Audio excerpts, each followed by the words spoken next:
Secretary P K Kunhali Sahib, സംസ്ഥാന secretary PMA സലാം സാഹിബ്, മുഖ്യ അതിഥിയായി ഇവിടെ സംബന്ധിക്കാമെന്ന് ഏറ്റിരുന്ന ശ്രീ രമേശ് ചെന്നിത്തല, അദ്ദേഹത്തിന് ഔദ്യോഗികമായ ചില കാരണങ്ങളാൽ ഇങ്ങോട്ട് എത്താൻ പറ്റിയിട്ടില്ല. നിങ്ങളോടൊക്കെ വിവരം പറയാൻ വേണ്ടി പ്രത്യേകമായിട്ട് ഏൽപ്പിച്ചിട്ടുണ്ട്.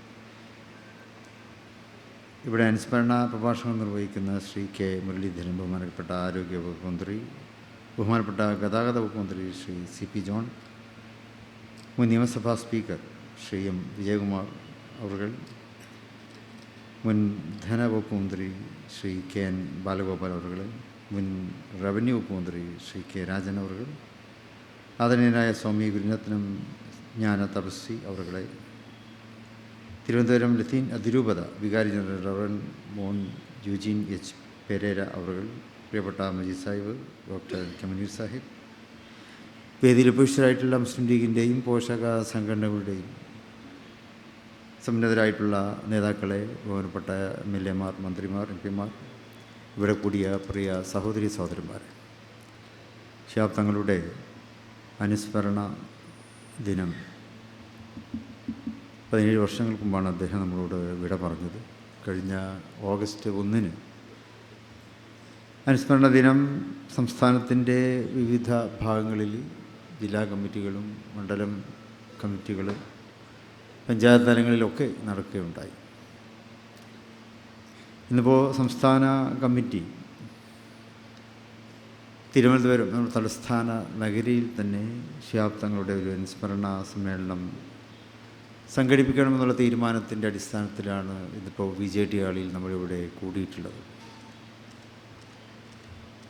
നേരത്തെ തന്നെ നമ്മൾ തീരുമാനിച്ചതാണ്. പിന്നെ കാലാവസ്ഥയും മറ്റുമൊക്കെ പ്രശ്നങ്ങൾ കൊണ്ടാണ് അല്പം ദിവസങ്ങൾ നീണ്ടുപോയത്. ഇവിടെ ഉന്നത ശീർഷരായിട്ടുള്ള നേതാക്കൾ, ശിഹാബ് തങ്ങളുമായിട്ട് അടുത്ത ബന്ധം പുലർത്തിയിട്ടുള്ള നേതാക്കൾ ഈ സ്റ്റേജിൽ ഉപവിഷ്ടരായിട്ടുണ്ട്. അവരെ കേൾക്കുക എന്നുള്ളത് തന്നെയാണ് നമ്മളൊക്കെ തന്നെ കാത്തിരിക്കുന്ന കാര്യങ്ങൾ. ജൽസാ ഇവിടെ സൂചിപ്പിച്ചതുപോലെ തൻ്റെ ജീവിതകാലം ഒരു പുരുഷായുസ് മുഴുവനും നമ്മൾ ആലങ്കാരികമായിട്ട് അങ്ങനെ ചില പദപ്രയോഗങ്ങൾ നടത്താറുണ്ടല്ലോ. ശിഹാബ് തങ്ങളെ സംബന്ധിച്ചിടത്തോളം അത് വളരെ ശരിയാണ്. പുരുഷായുസ് മുഴുവനും അദ്ദേഹം സമൂഹത്തിന് വേണ്ടി, ജനങ്ങൾക്ക് വേണ്ടി ജീവിച്ച ഒരു വ്യക്തിത്വമായിരുന്നു എന്ന് നമുക്കറിയാം. പരമ്പരാഗതമായിട്ട് കിട്ടിയിട്ടുള്ളതാണ് ആ സിദ്ധി വിശേഷങ്ങൾ. ഞങ്ങളുടെയൊക്കെ പിതാവ് PMC പൂക്കോയ തങ്ങൾ, അവരുടെ പിതാമഹന്മാർ, അവരെല്ലാവരും ജനങ്ങളോടൊപ്പം നിന്നവരാണ്. രാജ്യത്തിന് വേണ്ടി, രാജ്യത്തിൻ്റെ സ്വാതന്ത്ര്യത്തിന് വേണ്ടി ജയിൽവാസം അനുഷ്ഠിക്കുകയും അനുഭവിക്കുകയും ജയിലിൽ വെച്ച് തന്നെ മരണപ്പെടുകയും ചെയ്തിട്ടുള്ള ഞങ്ങളുടെ പിതാമഹൻ, അദ്ദേഹം വെല്ലൂർ ജയിലിലാണ്. അവിടെ നിന്നാണ് മരിക്കുന്നത്. സ്വാതന്ത്ര്യ സമരവുമായി ബന്ധപ്പെട്ട സമയത്താണ്. അതായത് ആ പോരാളികളെ സഹായിച്ചു എന്നതിൻ്റെ പേരിലായിരുന്നു അദ്ദേഹത്തെ അന്ന് അറസ്റ്റ് ചെയ്ത് കൊണ്ടുപോയി വെല്ലൂരിലേക്ക് നാട് കടത്തിയത്. അപ്പോൾ ആ നിലക്കുള്ള രാജ്യത്തിന് വേണ്ടിയും സമൂഹത്തിന് വേണ്ടിയും ഒക്കെ പ്രവർത്തിച്ചിട്ടുള്ള പാരമ്പര്യം അത് ശിഹാബ് തങ്ങളുടെ കാലഘട്ടത്തിൽ എത്തിയപ്പോൾ അദ്ദേഹത്തിൻ്റെ ജാജ്വല്യമാനമായിട്ടുള്ള ആ ഒരു വ്യക്തിത്വം അത് സമൂഹം മുഴുവനും അംഗീകരിക്കുകയും എല്ലാവരുടെയും ഒരു അവസാന വാക്കായി ശിഹാബ് തങ്ങളുടെ വാക്കുകളും തീരുമാനങ്ങളും മാറി എന്നുള്ളതാണ്. എല്ലാവരും അദ്ദേഹത്തെ സ്നേഹിച്ചു, ആദരിച്ചു, അദ്ദേഹത്തിൻ്റെ വാക്കുകൾക്ക് വില കൽപ്പിച്ചു. എന്തെങ്കിലുമൊക്കെ പ്രശ്നങ്ങളുണ്ടാകുമ്പോൾ ആ പ്രശ്നങ്ങൾ തീർക്കണം എന്ന് ആഹ്വാനം ചെയ്യുക മാത്രമല്ല അദ്ദേഹം ചെയ്തത്. എവിടെയാണോ പ്രശ്നങ്ങൾ നടന്നിട്ടുള്ളത് അവിടേക്ക് ചെന്നുകൊണ്ട് അവിടുത്തെ ആളുകളെ കണ്ടുകൊണ്ട് അവർക്കിടയിൽ പരസ്പര സൗഹൃദത്തെ വീണ്ടെടുത്തു കൊടുത്തിട്ടുള്ള ചരിത്രമാണ് ശിഹാബ് തങ്ങളെ സംബന്ധിച്ചിടത്തോളം ഉള്ളത്. മലപ്പുറത്തെ ഒരു പ്രധാന ക്ഷേത്രമായ അങ്ങാടിപ്പുറത്തെ ക്ഷേത്രം, അതിന് ചില അക്രമികൾ അതിൻ്റെ ഗോപുരവാതിലിന് തീയിട്ട് നശിപ്പിച്ചു. ആ വാർത്ത നാടെങ്ങും പരന്നു. ആ വാർത്ത ഉണ്ടാക്കിയേക്കാവുന്ന പ്രത്യാഘാതങ്ങൾ, ആ പ്രത്യാഘാതങ്ങളെ മുൻകൂട്ടി കണ്ടുകൊണ്ട് തന്നെ ശിഹാബ് തങ്ങൾ ഉടനടി ക്ഷേത്രത്തിലേക്ക് എത്തുകയുണ്ടായി. ക്ഷേത്ര ഭാരവാഹികളുമായി അദ്ദേഹം കൂടിക്കാഴ്ച നടത്തി. എത്രയും പെട്ടെന്ന് കുറ്റവാളികളെ നിയമത്തിന് മുന്നിൽ കൊണ്ടുവരണം എന്ന് അദ്ദേഹം പോലീസിനോടും ഗവൺമെൻറ്റിനോടുമൊക്കെ അഭ്യർത്ഥിച്ചത് നമ്മൾ മറന്നിട്ടില്ല. പിന്നെ ആ ഗോപുരവാതിലിൻ്റെ അതിൻ്റെ പുനർനിർമ്മിതി, ആ പുനർനിർമ്മിതിക്കുള്ള ഫണ്ടിൻ്റെ ഉദ്ഘാടനവും ശിഹാബ് തങ്ങൾ തന്നെയാണ് അതിനുവേണ്ടി പ്രവർത്തിച്ചത് എന്നുള്ളതും നമുക്കറിയാവുന്ന കാര്യമാണ്. അപ്പോൾ ജാതി മത ഭേദമന്യാണ് അദ്ദേഹത്തിൻ്റെ പ്രവർത്തനങ്ങൾ ഉണ്ടായത്. നേരത്തെ ഞാൻ സാഹിബ് പറഞ്ഞ അദ്ദേഹം ഒരു രാഷ്ട്രീയ നേതാവാണ്, അതോടൊപ്പം മത നേതാവുമാണ്. പക്ഷേ അദ്ദേഹം ഏതെങ്കിലും ഒരു മതത്തിൻ്റെ മാത്രം നേതാവായിരുന്നില്ല, മതങ്ങളുടെ നേതാവായിരുന്നു ശിഹാബ് തങ്ങൾ എന്നുള്ളതാണ് ആ ജീവിതം നമുക്ക് മുമ്പിൽ വെളിപ്പെടുത്തി തരുന്നത്. എല്ലാ മതവിശ്വാസികളും അദ്ദേഹത്തെ സ്നേഹിച്ചു, എല്ലാ മതവിശ്വാസികളും അദ്ദേഹത്തെ ആദരിച്ചു എന്നുള്ളത് തന്നെയാണ്. രാഷ്ട്രീയത്തിലും അദ്ദേഹത്തിൻ്റെ നിലപാടുകൾ അങ്ങനെ തന്നെയായിരുന്നു. വികസന പ്രവർത്തനങ്ങളിൽ രാഷ്ട്രീയമായിട്ടുള്ള എതിർപ്പുകൾ അതിന് തടസ്സമാകരുത് എന്ന് അദ്ദേഹത്തിന് നിർബന്ധമുണ്ടായിരുന്നു. മുസ്ലിം ലീഗ് പലപ്പോഴും പ്രതിപക്ഷത്തിരുന്നിട്ടുള്ളൊരു പാർട്ടി കൂടിയാണ്. പക്ഷെ ആ പ്രതിപക്ഷത്തിരുന്ന സന്ദർഭങ്ങളിലൊക്കെ തന്നെ ശിഹാബ് തങ്ങളുടെ നിർദ്ദേശം ക്രിയാത്മക പ്രതിപക്ഷമാകണം എന്നായിരുന്നു. വെറും വിമർശിക്കാൻ വേണ്ടി മാത്രമുള്ള പ്രതിപക്ഷമല്ല. ഗവൺമെൻറ്റിൻ്റെ തെറ്റുകൾ ചൂണ്ടിക്കാണിക്കണം, അതാണ് പ്രതിപക്ഷത്തിൻ്റെ ചുമതല. ഒപ്പം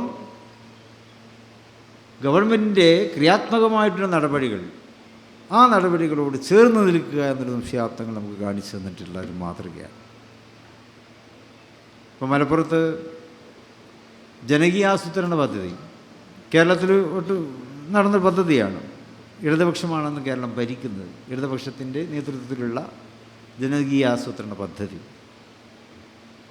പ്രതിപക്ഷത്തിരുന്ന പാർട്ടികളിൽ പലതും അതിനെ അന്ന് എതിർത്തിരുന്നു. പക്ഷേ ശിഹാബ് തങ്ങൾ ചെയ്തതെന്താണ്? അതിനെതിർക്കാനല്ല അദ്ദേഹം തയ്യാറായത്. ജനകീയാസൂത്രണ പദ്ധതിയോട് ചേർന്ന് നിന്നുകൊണ്ട് അതുവഴി നാടിനും സമൂഹത്തിനും പ്രദേശങ്ങൾക്കുമൊക്കെ ലഭിക്കാവുന്ന വികസനവും മാറ്റങ്ങളും നേട്ടങ്ങളുമൊക്കെ ഉൾക്കൊള്ളാൻ ആണ് അദ്ദേഹം ശ്രമിച്ചത്. മുസ്ലിം ലീഗിന് ശക്തി ഉണ്ടായിരുന്ന മലപ്പുറത്ത് ആ സമയത്ത് മലപ്പുറം ജില്ലയിൽ ആയിരുന്നു ജനകീയാസൂത്രണ പദ്ധതി ഏറ്റവുമേറെ ക്രിയാത്മകമായ രീതിയിൽ നടപ്പിലാക്കപ്പെട്ടത് എന്നുള്ളത് കൂടി ചരിത്രത്തിൻ്റെ ഭാഗമാണ്. എന്നതുപോലെ തന്നെയാണ് അന്ന് ഇടതുപക്ഷം ഭരിച്ച കാലത്ത് തന്നെ സമ്പൂർണ്ണ സാക്ഷരതാ പദ്ധതി അവർ പ്രഖ്യാപിച്ചിരുന്നു. സമ്പൂർണ്ണ സാക്ഷരതാ പദ്ധതിക്കും നല്ല പിന്തുണ കൊടുക്കാനാണ് ശിഹാബ് തങ്ങൾ തയ്യാറായത്. സമ്പൂർണ്ണ സാക്ഷരതാ പദ്ധതി പ്രഖ്യാപിച്ചതിന് കേരളം സമ്പൂർണ്ണ സാക്ഷരമാണ് എന്ന് പ്രഖ്യാപിച്ചത് തന്നെ മലപ്പുറത്തെ വണ്ടൂരിലുള്ള ആയിഷ എന്നുള്ള വയോധികയായ ഒരു സ്ത്രീയായിരുന്നു. അപ്പോൾ സമ്പൂർണ്ണ സാക്ഷരതാ പദ്ധതിയുമായി ശിഹാബ് തങ്ങളും അദ്ദേഹത്തിൻ്റെ പാർട്ടിയും ഗവൺമെൻറ്റിനോട് ചേർന്നുകൊണ്ട് തന്നെ പ്രവർത്തിച്ചു. കാരണം വിദ്യാഭ്യാസം എല്ലാവർക്കും വേണ്ടതാണ്, അക്ഷരാഭ്യാസം എല്ലാവർക്കും വേണ്ടതാണ്. അത് നാടിൻ്റെ വെളിച്ചമാണ്, രാജ്യത്തിൻ്റെ പ്രകാശമാണ്. ആ ഒരു സന്ദേശമാണ് അദ്ദേഹം നമുക്ക് കാണിച്ചു തന്നത്. അപ്പോൾ സൗഹൃദത്തിൻ്റെയും സഹവർത്തിത്വത്തിൻ്റെയും സമവായനയുടെയും മഹനീയമായിട്ടുള്ള ഉദാഹരണമാണ് ശിഹാബ് തങ്ങൾ നമുക്ക് അദ്ദേഹത്തിൻ്റെ ജീവിതത്തിലൂടെ കാണിച്ച് തന്നിട്ടുള്ളത്.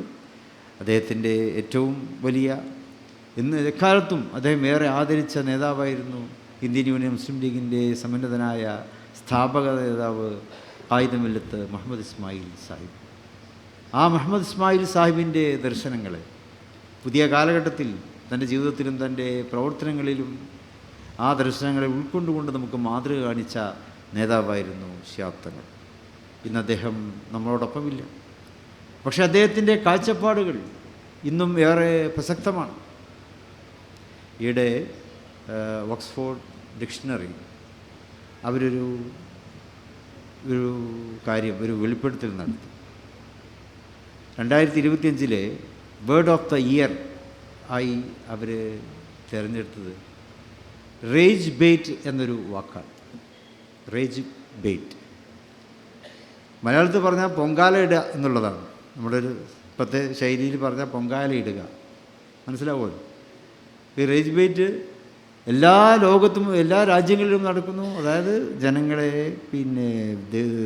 പരസ്പരം ദേഷ്യത്തോടെ ജനങ്ങളോട് ഇടപഴകുക, വിദ്വേഷം പ്രചരിപ്പിക്കുക. സോഷ്യൽ മീഡിയയിലാണത് കൂടുതൽ നടന്നുകൊണ്ടിരിക്കുന്നതെന്നാണ് അവർ പറയുന്നത്. സോഷ്യൽ മീഡിയ അങ്ങനെ തന്നെയാണല്ലോ. ആരെങ്കിലും എന്തെങ്കിലും പറഞ്ഞാൽ അയാൾ പൊങ്കാലിട്ട് കൊല്ലുക. പ്രത്യേകിച്ച് രാഷ്ട്രീയ നേതാക്കളൊക്കെ ഇവിടെ ഉണ്ട്. അവരുടെ എന്തെങ്കിലും പ്രസ്താവനകളുണ്ടെങ്കിൽ എതിരാളികൾ അത് പൊങ്കാലിട്ട് ഇല്ലാതാക്കാൻ ശ്രമിക്കും. ബാക്കി സമൂഹത്തിൽ ആർക്ക് എന്തെങ്കിലും ആരോടെങ്കിലും എന്തെങ്കിലും പകയും വിദ്വേഷവും ഉണ്ടെങ്കിൽ സോഷ്യൽ മീഡിയയിൽ അവർക്കെതിരെ നിരന്തരമായ പ്രചാരണങ്ങൾ നടത്തി നിരന്തരമായ വാക്കുകൾ ഉപയോഗിച്ചുകൊണ്ട് സമൂഹത്തിൽ അസ്വാരസ്യമുണ്ടാക്കും, അസഹിഷ്ണുതയുണ്ടാക്കും. അപ്പോൾ അത്തരമൊരു കാലഘട്ടത്തിലൂടെയാണ് നമ്മൾ മുന്നോട്ട് പോകുന്നത്. അവിടെയാണ് ശിഹാബ്ദങ്ങൾ സമൂഹത്തെ ചേർത്ത് നിർത്തുന്നതിനും സമൂഹത്തെ ഒരുമിപ്പിച്ച് നിർത്തുന്നതിനും അദ്ദേഹം കാണിച്ച ആ മഹാമനസ്കത, ആ ആർജവം. അദ്ദേഹം ഒരു ഉറച്ച മതവിശ്വാസിയായിരുന്നു. നമുക്കറിയാം, വിശ്വാസ കാര്യങ്ങളിൽ ഒരു ഉറച്ച നിലപാടായിരുന്നു അദ്ദേഹത്തിനുണ്ടായിരുന്നത്. ആ നിലപാടിൽ ഉറച്ചു നിൽക്കുമ്പോഴും അദ്ദേഹം ഏറ്റവുമേറെ ശ്രദ്ധിച്ചത് ഇതര മതക്കാരുമായി സൗഹൃദം ഊട്ടിയുറപ്പിക്കുന്ന കാര്യമാണ്. മനുഷ്യ സൗഹൃദം അത് ഊട്ടിയുറപ്പിക്കുന്നതിൽ വിട്ടുവീഴ്ചകൾ ചെയ്യേണ്ടടുത്ത് വിട്ടുവീഴ്ചകൾ ചെയ്തുകൊണ്ട് തന്നെ അദ്ദേഹം അത് ഊട്ടിയുറപ്പിക്കുവാൻ മുന്നോട്ട് വന്നു എന്നുള്ളത്. തൻ്റെ വിശ്വാസം ഉറച്ചു നിൽക്കുമ്പോഴും മനുഷ്യ സൗഹൃദമാണ്, അതിനാണ് അദ്ദേഹം വില കൽപ്പിച്ചത്. ആ നിലക്കാണ് അദ്ദേഹം ജീവിച്ചത്. അപ്പോൾ ആ സന്ദേശം അത് എല്ലാ കാലത്തേക്കുമുള്ളതാണ്, എല്ലാ ലോകത്തേക്കുമുള്ളതാണ്.